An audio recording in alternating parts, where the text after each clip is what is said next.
Okay. Okay, hello everybody.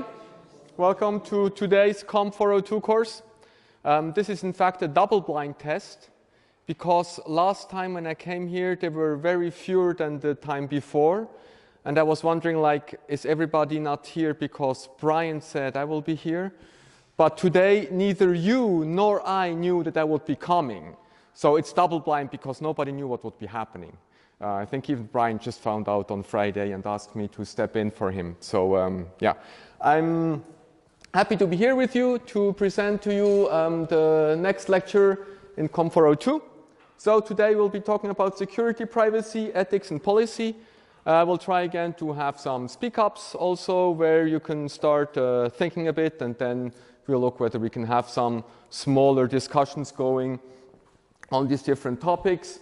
Again, it's a bit more general topic. It's not a lot of mathematics or something like that. It's more general overview of what you should know, what you should be aware of, and some takeaways in the end on how you can improve security and privacy for you and your clients you'll be working with. Okay, here an overview. So we'll start with some information security policy, some standards, going over the crypto wars. So no pun intended.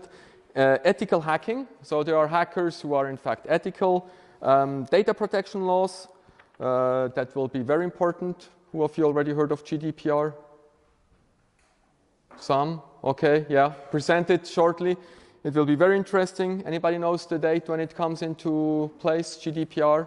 What is the final date? Wonderful. Okay, very good, very good. Okay.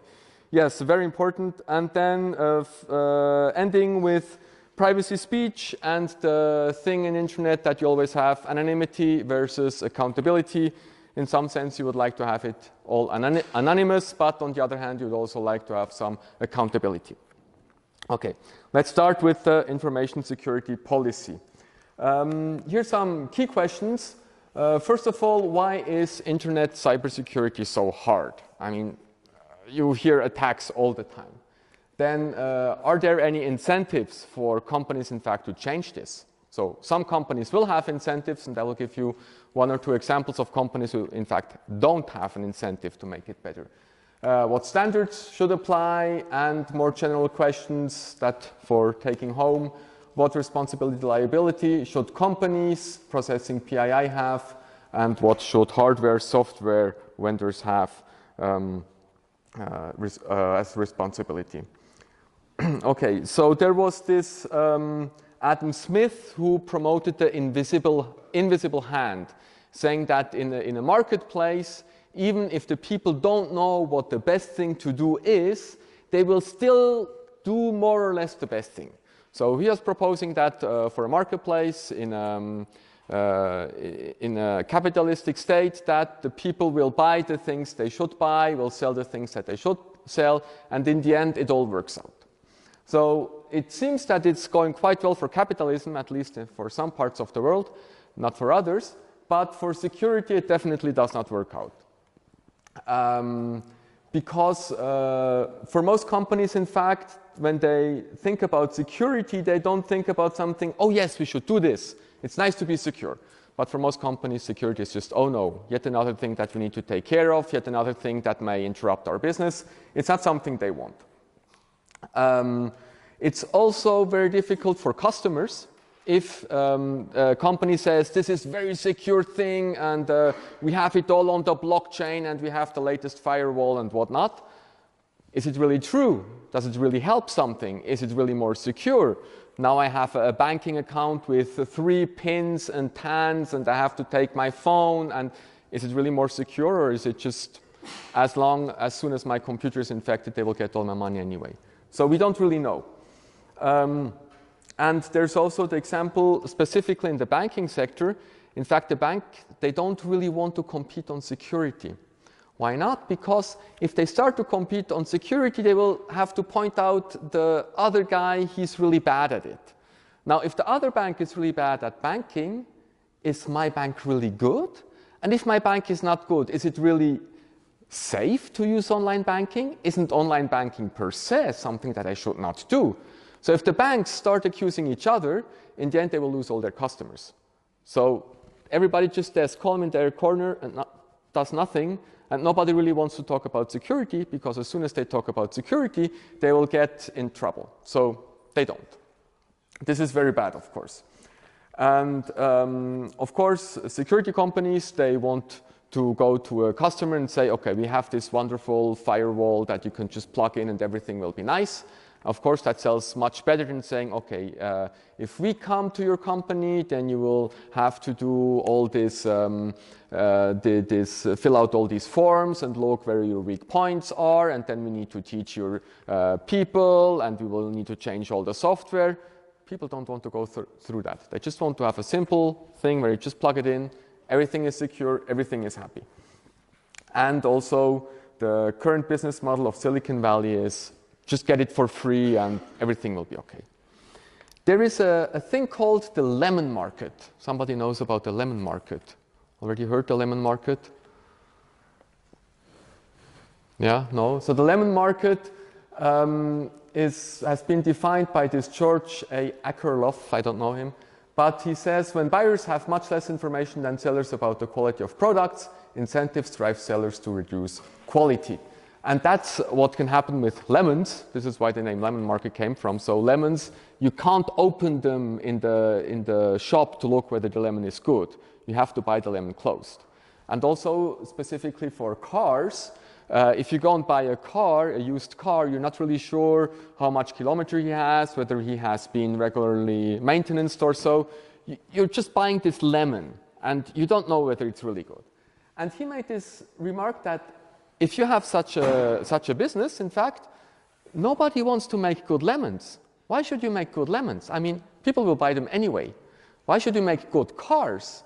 Why should you take care for your second-hand cars? I mean, people will buy them anyway.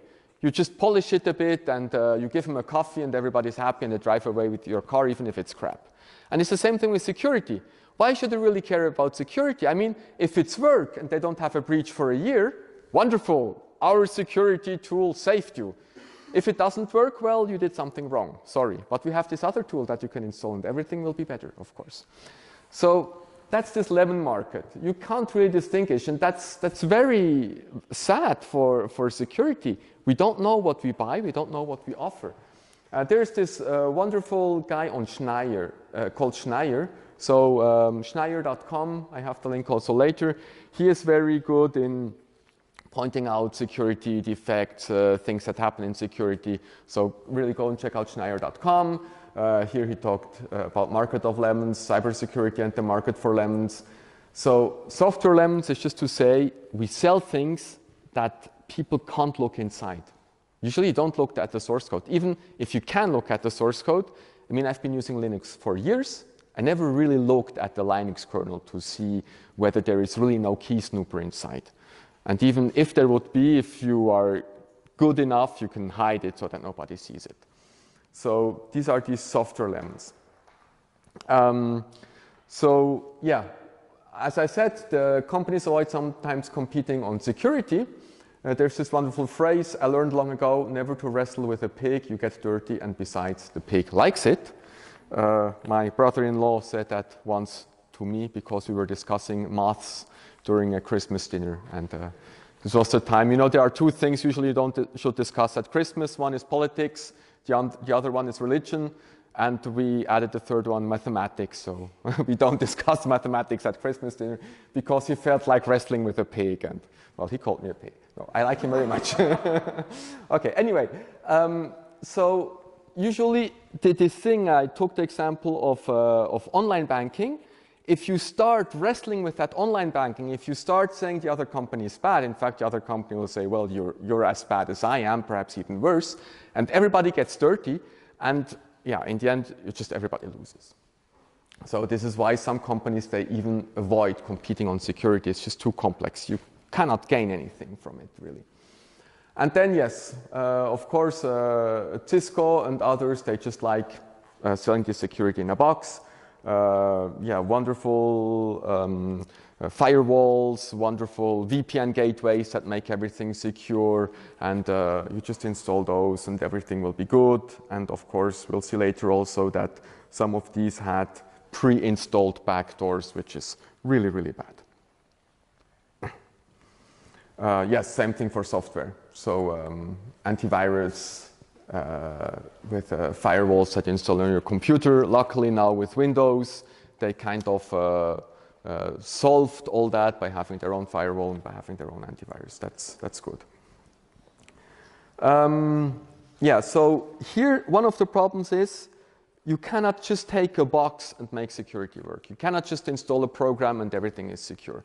As I said before, it is a very long process. You need to look where the problem is. You need to look what you want to protect. You need to look where the not secure spots are. You need to look possible entry points, and then you need to update that all the time.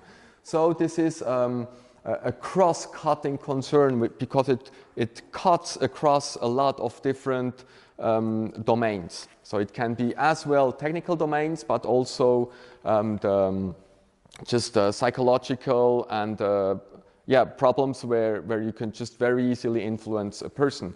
So one of the easiest entry point into a company is still calling up the secretary and saying, hey, I'm the network admin, I need your password, else you will lose all your data. It's still one of the best ways to get somebody's password. And if you do some digging before and know some names of the admin and know perhaps somebody with whom the secretary already talked, she might just give you her password and then you can do whatever you want with her account. There's this story about the France defense against Germany in World War II, which was called the Maginot Line. Perhaps you might have heard it here. So it was during just after the First World War. After the First World War, France, in fact, put up this protection against Germany. And yeah, you see here Luxembourg and Belgium. They just said, well, Luxembourg and Belgium, they are safe. If Germany really goes through here, we will be able to come back and attack them. And they said, well, Germany will never be able to come through here. So this is where they put all their money. This is where they put all their firewalls. They put all their antiviruses, everything in there. So they thought, yeah, most of them will come through here and through Belgium, but we'll be able to put them back.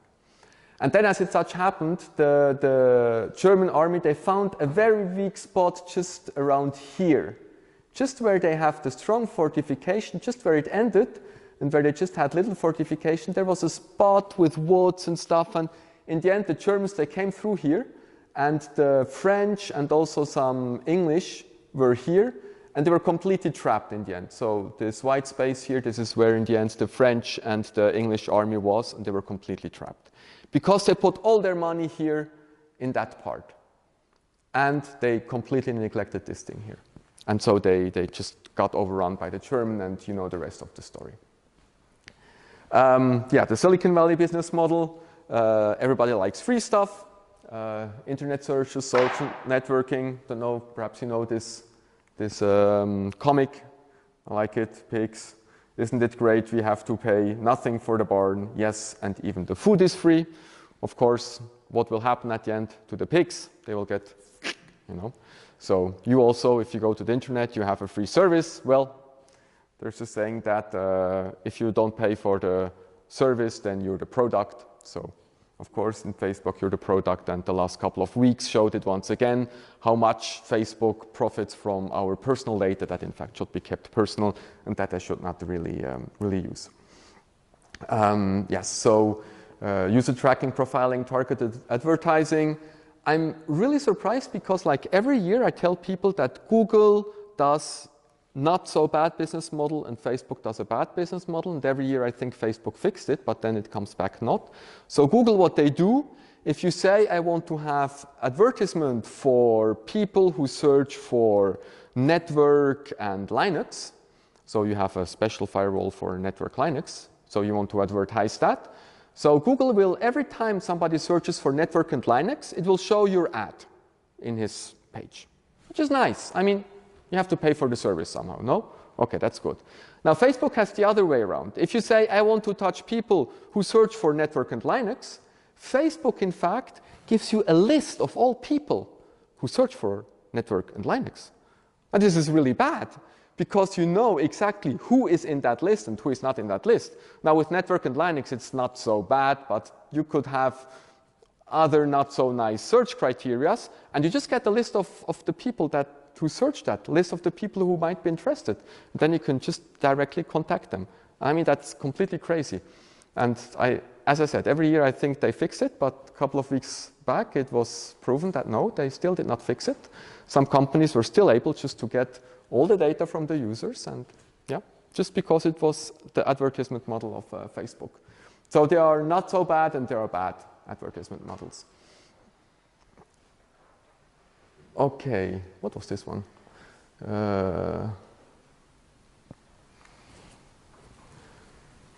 Okay, so these are some possible approaches, but now it goes above the market. So now it's not anymore just the market controlling himself. Now we really need to have policymakers, we need to have the countries saying what needs to be done, the governments. And that is much more difficult because, of course, if a government has not so good ways of treating their business, the business will just say, well, we just go somewhere else. So if Facebook has problems in Europe, they just say, well, okay, we go to the US, and then we have all our businesses in US, and then if you want to touch us, you cannot touch us anymore. Which, as we'll see later with the GDPR, they kind of closed that loophole. It would be very nice to have some kind of standardized algorithms. Just 2 slides on that afterwards. And we would need to have independent evaluating authorities, but of course that's very difficult. How can they be independent? How can we avoid the companies paying them off? It's a very difficult problem. Okay, so let's have a small speak up on that. I'm just a little bit interested in what you do at home with regard to security. What is the title here? Security, huh? Security on your computer. That is 5. Yeah, and there are multiple choices. Okay. So you can either go to web.speakup.info, room number 71839, or if you have the PDF, you can just click on the link here and you get directly to the web page. So you have A, B, C, D, E here. And of course you can choose multiple answers.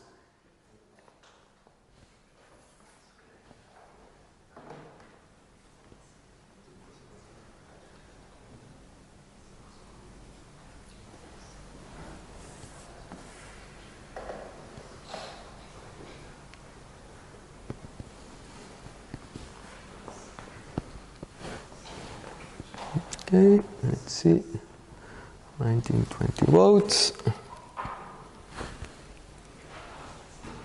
No.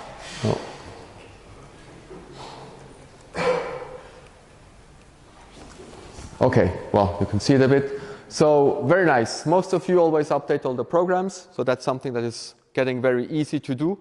On Windows, sometimes it's still difficult to get all the programs to update. Also on Macs, if you don't install it through the Mac store. There's nobody using an obscure OS, like Cube's OS. Is anybody using Linux or so on his computer? Ah, yeah, okay, there are some. Okay, yeah, that's already good. Usually it's not more difficult to attack a Linux computer. It's just that the attack surface is so much smaller.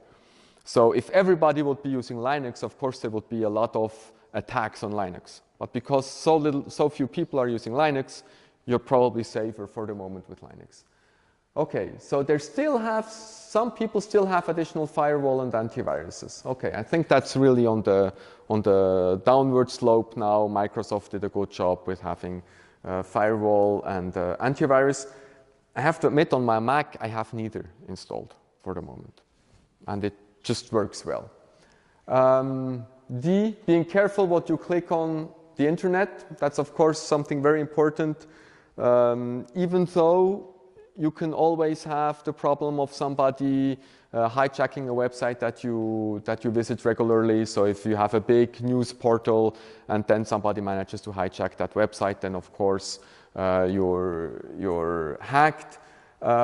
State actors, so big actors, they could even hijack HTTPS connections if they do it well. So China has been experimenting with that a bit, like making certificates that were signed by China and then rerouted the traffic. Instead of going to Google, rerouted the traffic through their servers. And it was a funny story because they did that, and then Google said, hey, you did something wrong. They said, no, we didn't do anything wrong. Then Google said, well, certificates, you copied our certificate. We consider that wrong. They said, no, that's okay. And then Google said, no, that's not okay. We will just block all your certificates. They said, no, you should not do that. You're mean. And Google was like, well, we want to be secure, so we cannot be secure anymore, so either you stop or we stop accepting your certificates. And then I was like, oh, yes, but still, couldn't you make an exception? No exception. We just stop it. Okay, by beginning of next month, if you do it again, we stop it. So they stopped rerouting Google traffic through their own servers. So that was a win, but it's a state actor can do this. France also did it at a given moment. But they said it was for their own internal security, owned in administration. Okay. Here. Okay, so that was a bit on information security policy itself. Now just 2 slides on security and cryptography standards. So security standards are in fact very good if they are well done. Okay, that's a bit recursive. It's very good if they're well done, and some standards are implemented well. Can somebody cite me a security standard that everybody's using more or less every day? Yeah? TLS. TLS, when do you use TLS? When I connect to some website or HTTPS? Or exactly. Yeah, whenever you use HTTPS, use a TLS connection. You know who standardized the TLS connection? The TLS? Okay, the very first version, but the latest, the 1.3. It's the IETF, the Internet Engineering Task Force. And in fact, it was quite a long process, and they published how they want to do it in so-called RFCs, requests for comments, and then people, they do comment, and then they amend it, and they change it again, and then Cisco says, you cannot do this because it will break our routers. And then they said, yes, we still need to do it, and it came. Okay, so it's quite a long process. I think it took 4 or 5 years, and I think it should have been ready already in 2016, and then somebody found some bug, and so they had to fix it. So that was quite a big process, but this was the IETF who brought out the TLS. Now, other security standards are done by NIST. So NIST is the National Institute for Standardization, I think, from the USA, and they also do algorithms, so DS, AES, SHA. They also brought up some elliptic curves, P256, P521, some of the curves that are used to encrypt and decrypt things symmetrically. And what is good with these security standards, if people really use them, and if they stick to it, and if the standards are good, it helps really improve the products, of course. Now, the problem is, if the people don't implement them correctly, or if the standard per se is faulty, then of course you have a problem. For some places in government, for example, it is mandatory to use some of these standards. So the US government, for its different agencies, says, well, if you want to have this class of how do you say, if you have this class of secure documents, then you need to implement these and this standard. So this is this FIPS compliance requirements in defense contracts, and then depending on how secure the things are, you need to have more standards there. And yeah, so yeah, in principle, you know, it's the approved way, but you need to trust the standards. And there was this one thing that is a bit the poster child of the standard gone wrong, and where everybody is now whistling after the NIST. It is dual ECDRBG, which has been used for random number generation. So whenever you have encryption, specifically for asymmetric encryption, you need some kind of random numbers. Now, usually, if you have a good random source, the random source can only make that many bits per second. But you might need megabits or even gigabits per second of random numbers. So what you do is you put this in a pseudo-random number generator, and then this pseudo-random number generator starts from a hopefully random base and then creates random numbers. So if you don't know the start that the pseudo-random number generator uses, then you don't know what comes afterwards. Now, this standard was very interesting because in 2005, some cryptographers saw that there was some kind of magic number in there. So somehow you have to seed this random number generator, and there was a random number there. And they said, well, the random number chosen, we don't know how they chose it. And in this set of numbers, so it were also elliptic curves, in this set of numbers, if you don't choose the number carefully, it might not be prime. It might be a multiplication of two big primes. And then if you have this multiplication of two big primes, then in fact, if you know the primes, then you can discover what the random number, what the created random numbers are, which is a big problem. Because then you just look at some random numbers, and as soon as you have enough random numbers, you know what comes afterwards. So if somebody uses that to encrypt his data stream, perhaps for the first couple of bytes you cannot decrypt it because you don't know what the random numbers is, but afterwards all of a sudden you know the random numbers and you know what he really sent. So people in the beginning 2005, people were like, oh no, yes, sorry? So you mentioned that you actually need to know the prime factors, right? Yes, so yeah. That means that you actually solve the factorization problem, which is... Yes, exactly. Now the thing is, the factorization problem here, this was a, do I have it here? No. In fact, there was a constant in the random number generator. So this number was always used in some way in that random number generator. So in fact, you would have had to solve the factorization problem for that number, but it was very hard, so they could not do it.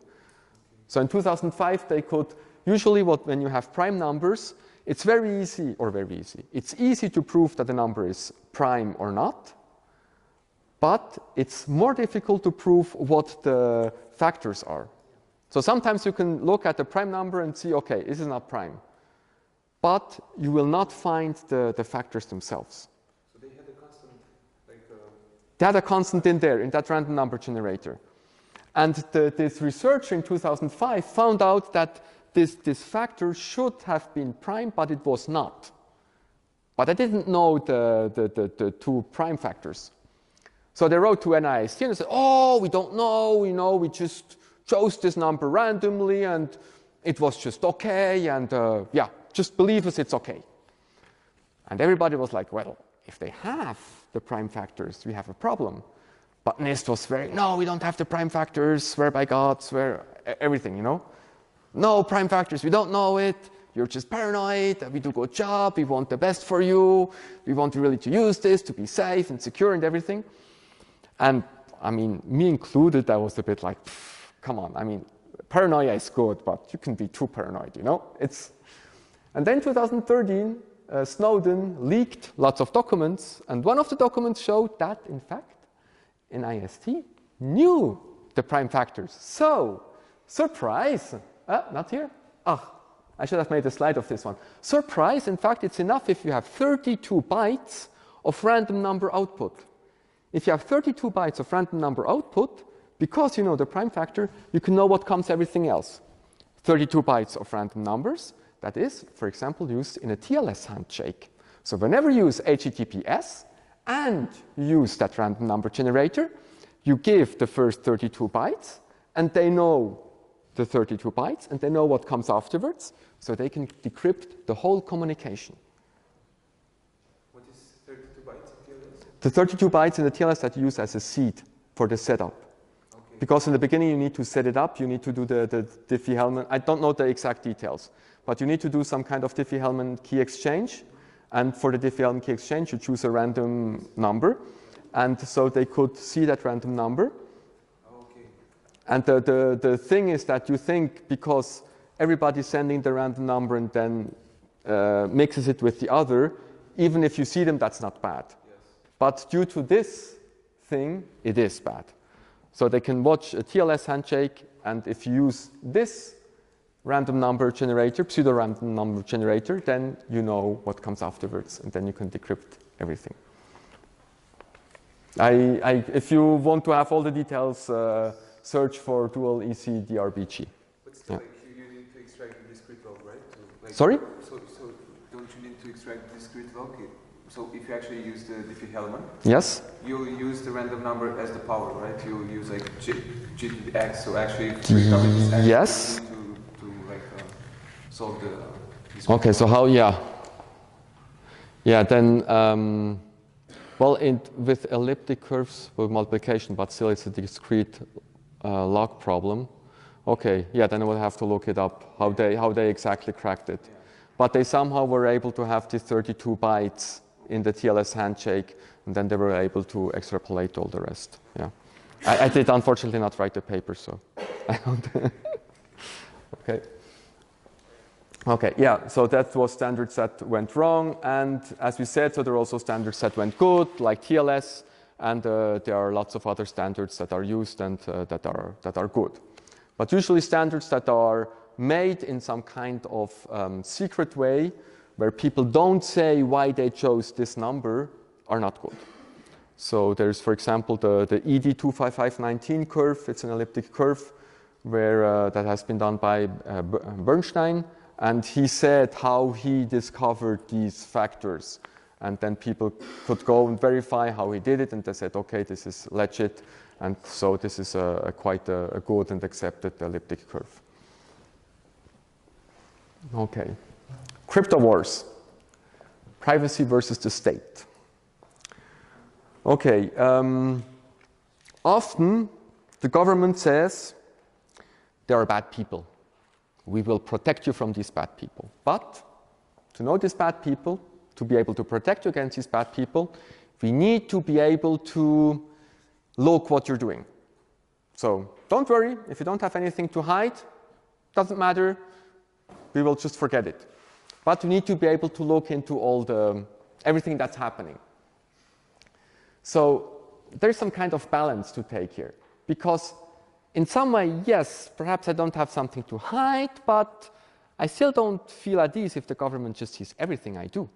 I mean, I could also just be falsely accused. Perhaps I do something that under some circumstances might be giving me away as a criminal, but I'm not a criminal. Perhaps I was just at the wrong time in the wrong place, and then the police search for everybody who was at that time in that place, but I didn't do anything wrong. But because I could not keep my position secret, well, the government now thinks I'm a burglar or a murderer or something like that. So there is this balance that you need to keep. So how strong is the right to keep your personal data private, saying, no, this is mine, I don't want to show it? And are governments entitled to encrypt all the personal data? I mean, under what circumstances? Can I just do it whenever they want? Or do they need some kind of suspicion? Do they need some kind of probable cause? And what are they allowed to collect data from me? Are they just allowed to collect with whom I talk? Are they allowed to collect what I talk? And then, even worse, how to avoid convicting someone although he's innocent. So there are, even with DNA tests, you can still convict somebody even though he's innocent. There's a case in the UK where somebody has been convicted of murder, even though he could show he was not at the place and all, but his DNA was on that person. And the guys who did the DNA test said, well, it was a very, very minute amount, so we cannot really say that he was in touch with that person or not. We can just say we found some of his DNA traces, so he might have been in contact with that person or not. And still, on that very small amount of evidence, he got convicted and spent 18 months in jail before somebody was able to show that it was not him. So if he would have been able to keep his data private, if he would have been able to keep his DNA private, this would not have happened. There was this Clipper chip in the 90s where the US government wanted to create a pre-configured backdoor. I have no backdoor here. So the idea of this clipper chip was you have some encryption part and some decryption part, and now the government has this data recovery component where they can just snoop into every transaction. So they can just, whenever you have data encrypted with this clipper chip, the government can just decrypt it, even if they don't have the key. So of course you say, well, the government is okay, the government is good, we love the government, it's okay if the government looks at everything I want, they will only do it for the good reasons. Perhaps yes, perhaps not. Now the clipper chip was quite a disaster because there was quite a popular backlash. So in the end they had to remove it because people said, no, that is not good. But it goes on, and now people with the Snowden leaks saw that the government in fact is doing crazy stuff. I mean, I never thought that the government would be actually going to fiber optics and kind of, you know, just destroy a little bit of the surface of the fiber optics to get the signal and then copy the signal so that they'll be able to read what happens in the fiber optics. I never thought they would really do that, but in fact they did it on a large scale. So lots of the fiber optics that go through to the ocean, they had all the copy of everything that happened in there. Even if the country said, no, we don't give you access, they just went a bit into the sea, they dive and they just opened the cable and scraped it a little bit off to get all the data out. I mean, it's crazy. Why would you do that? So then, of course, WhatsApp and also the iPhone apps, they started to do all this encryption. And then probably you heard about the San Bernardino case. You heard about that one? No? So San Bernardino one, some other San Bernardino case too. So it was somebody, I think he and his wife, they murdered, I don't know, 20 or 30 people. And then the police was like, oh, perhaps there are other people, they cannot have done it alone, but their iPhone was locked. So the iPhone was locked, so they could not see what they sent as SMS. So they went to Apple and said, well, you need to help us. Now you're an American company, I mean you're in American soil, you need to help us, and you need to help us to unlock this iPhone. And what we want you to do is we want you to write an update, and then this iPhone will get the update, and through the update we will be able to hack into the iPhone. Now there are two very bizarre things about that. Is that one, the American government would have had other means to access the iPhone. So they would have been able to crack it, but they did not want to do. They want to make a precedent, and that was the second bad thing. They really wanted to show Apple, we need you to comply with us, we need you to help us to crack all these things. And Apple resisted. Of course, not just because they're nice, because they are starting a banking business, they want their phones to be secure. If this would have been going through for Apple, it would have been a disaster, nobody would take them serious anymore, so they needed they need to stand firm, and they said, well, we are the defenders of liberty and defenders of privacy, and nothing comes through us, and we're the best of all, and you should all trust in Apple. Look how great we are, even the US government cannot put us down. So kind of Apple won that war, because in the end the FBI had to go away and they bought an iPhone cracker. I think it cost $5,000 or so for an iPhone cracker, and they cracked it open, they looked at all the SMS, and it didn't help them in any way, and they didn't learn anything new that they didn't know before. So in the end it was a big scam, but they really just wanted to push Apple to help them also in the future just to open all the iPhones. And so far Apple refused to do that. Now, on the other hand, you can say, well, there is this device that you can buy for $5,000 that just opens all the iPhones. Now, why don't they fix the bug that lets this device open the iPhone? So I don't know whether Apple there is just doing nothing and playing the good, or whether they cannot fix this bug, or nobody really knows, okay? But publicly, Apple said, we are the defender of privacy, FBI cannot do anything to us. Big problem with backdoors is every time it's a security weakness. I mean, if you let FBI go into your iPhone, why would somebody else not also be able to get into your iPhone?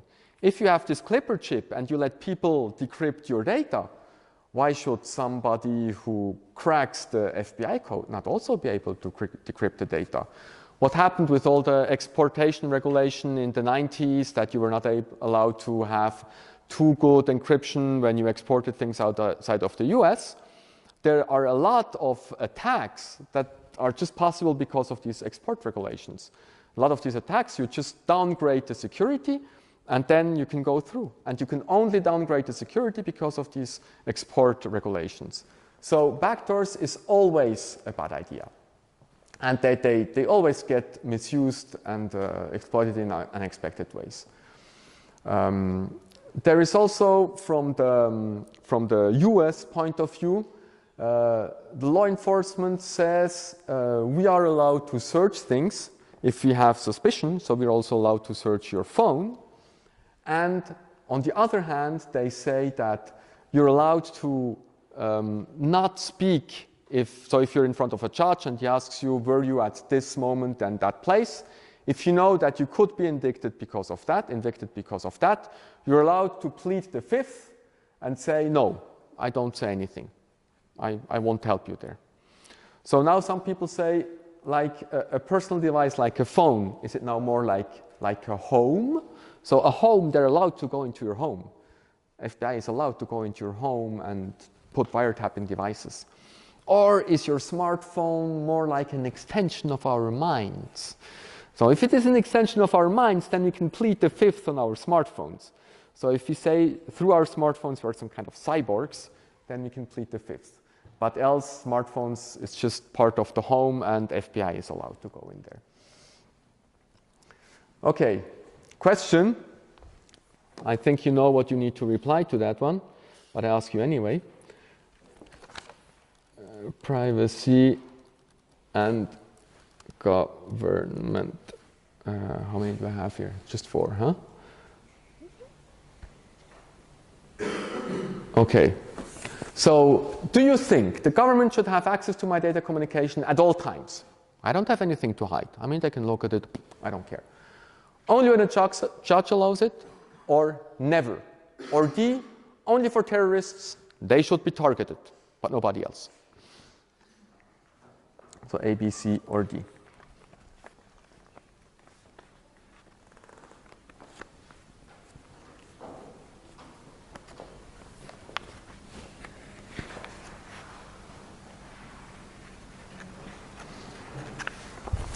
(19, 20, 21), okay, coming up. 23. Okay, so we have a winner. We have somebody who thinks that the government should be able at all time to look, because I don't have anything to hide. Of course.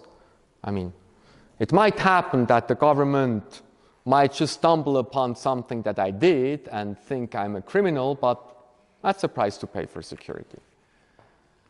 Only when a judge allows it. I think that's a very reasonable thing. Some say never. Personally, I'm more on B. Now, the terrorist thing was a bit, how to say that, was a trap. Because the problem is, how do we define a terrorist? I mean, some people think that if you cut people's throats, you're a terrorist. But there are other things where you don't know whether it's a terrorist or not. Last example also in Turkey, where they had 2 years ago, they had the military putsch that did not work. And then, of course, the president said, now these are all terrorists, we need to put them all into jail, and he just branded them as terrorists. So terrorists is a very overused word, which in some way, yes, we don't want to have terrorists. On the other hand, we have to say, who is a terrorist? Who is not a terrorist? It's a very difficult and dangerous word, because terrorism has been used in many ways to just say, okay, we need to do this because of terrorism. I mean, 2001 in the USA, the Patriot Act. Have you ever heard of the Patriot Act? Yeah, a little bit. Patriot Act just says, well, wiretapping, you can do it whenever you want. Whenever you think there is a terrorist alert, you do wiretapping. And of course, there were terrorists all over the place all of a sudden. And everybody was a terrorist, and everybody needed to be wiretapped. And every time something happens, something bad happens, the government says, hey, it's terrorist alert, and we need to secure, and we need to just be able to go to everybody, and we need to put people into jail, and all that. And it's just crazy. So terrorist is really a very dangerous word. And yeah, personally, I'm a bit here, only when a judge allows it, but never. In the end, they managed to do anyway, so never is also a good answer, in my opinion here. Okay, the next part after the pause.